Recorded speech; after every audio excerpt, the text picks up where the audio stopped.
Every year, Royal Caribbean releases a new ship that is bigger and bigger and bigger than the year before. Anytime I research an Oasis class ship on Royal Caribbean, I see negative reviews like this one. Wow, too crowded for me. Or, totally agree with you, these mega ships are too crowded for me. Too big.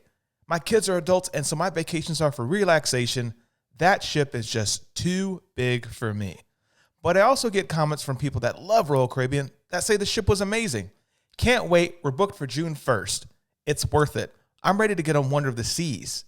So when they announced Wonder of the Seas, I had a lot of questions that needed answered. Is it worth the money? Is the ship going to be too big with too many people? What activities are offered on Wonder of the Seas? How good is the Wi-Fi on a ship that big anyway? Is the food any good with that amount of people? And what are the rooms like?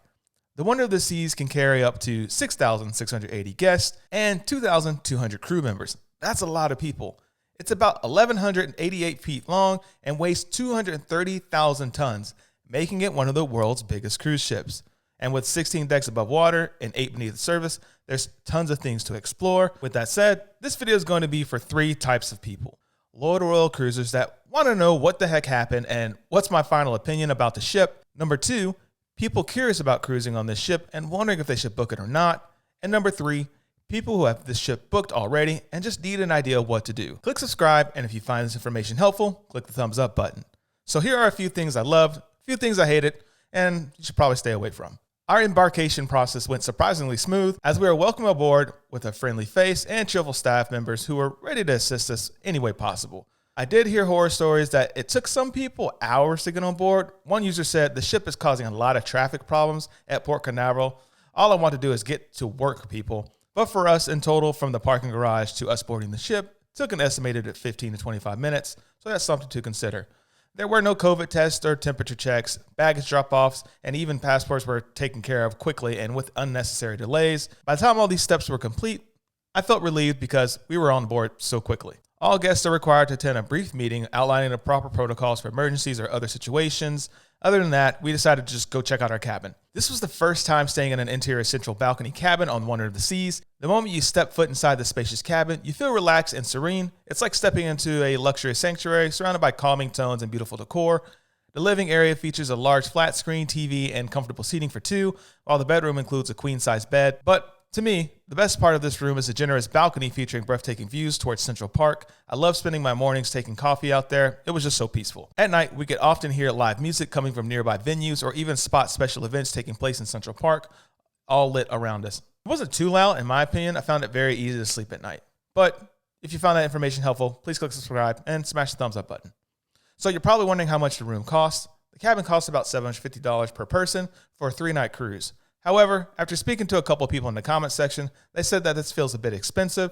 Let me know what you think below. One user said, very expensive. I spent 70 euros a night per person on Virgin Voyages. Another says expensive as well. And as a frequent cruiser with Royal Caribbean, $1,500 for 3 days. Nope, nope, nope. After checking our cabin, we headed up to Royal Caribbean's newest specialty restaurant called the Mason Jar. The Mason Jar, this restaurant features classic Southern comfort foods in an upscale atmosphere. The brunch menu includes Elvis French toast with peanut butter, red velvet pancakes, fried chicken, pimento cheeses, and all sorts of stuff. They also have amazing bourbon-filled drinks like the peanut butter old-fashioned, no joke smoking Coke, and Far From Manhattan, which comes with candied bacon. It's one of my favorite restaurants. But one thing I hate about the Mason Jar is that it fills up super quick. And brunch is only available on the first day in port and sea days. So make sure you reserve as soon as you can, or you're going to miss out. Later that night, we went to the solarium. If I'm being honest, it wasn't my favorite dining experience this round. I've been to the solarium a couple times, and I much prefer the solarium experience on Harmony of the Seas. It's the older and smaller sister ship of Wonder of the Seas. This setup was more of a grab-and-go buffet style, but Harmony of the Seas, you order and they bring the food to you, which is really nice. After dinner, we headed to see our first show at the Aqua Theater. The Aqua Theater on the Wonder of the Seas is an unforgettable experience. The Aqua Theater on the Wonder of the Seas is an unforgettable experience that you have to go see. It's located at the aft of the ship, or aka the back of the ship. This is where you'll find Royal Caribbean's high-energy shows and breathtaking dive-in displays. It was really nice seeing all the female-led cast diving from on top of the ship. The show is super fun, has amazing music, and is truly incredible thing to see on the cruise ship. You should probably go see that. 100% recommend. As mentioned earlier, this was a 3-night cruise. If you'd like to see my 7-day cruise vlog experience on Harmony of the Seas, you can click subscribe and watch that video at the end of this video.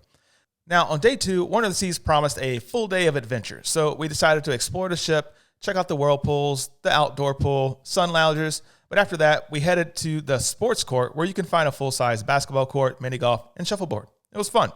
After that, we became hungry and wanted to try out El Loco Fresh for some lunch. El Loco Fresh is an exciting new restaurant aboard Wonder of the Seas that promises a delicious and unique Mexican dining experience. Here, you'll find a vibrant atmosphere with brightly colored decor, lively music, and some fresh guacamole. It was super good. Every meal is made with fresh ingredients to make sure every bite is to be enjoyed at the fullest. Be sure to check out their famous tacos and burritos. Trust me, they're good. But I need to warn you, the line does get very, very, very long. We spent 10 minutes before it opened because as soon as it opened, the line became extremely long. Just look at this line. Yep, it keeps going. Crazy, right? It just keeps going. We typically don't do this, but after hanging out in the hot sun all day, we decided to give specialty dining on board the Wonder of the Seas a try. We were immediately impressed with the variety of restaurants available, each offering its own unique atmosphere and cuisine. Whether it was classic Italian dishes or internationally inspired flavors, there was something for everyone. We particularly enjoyed Chopped Steakhouse, where we sampled a wide range of succulent classic dishes from around the world. We also found comfort in the relaxing atmosphere and top-notch service. It was really good.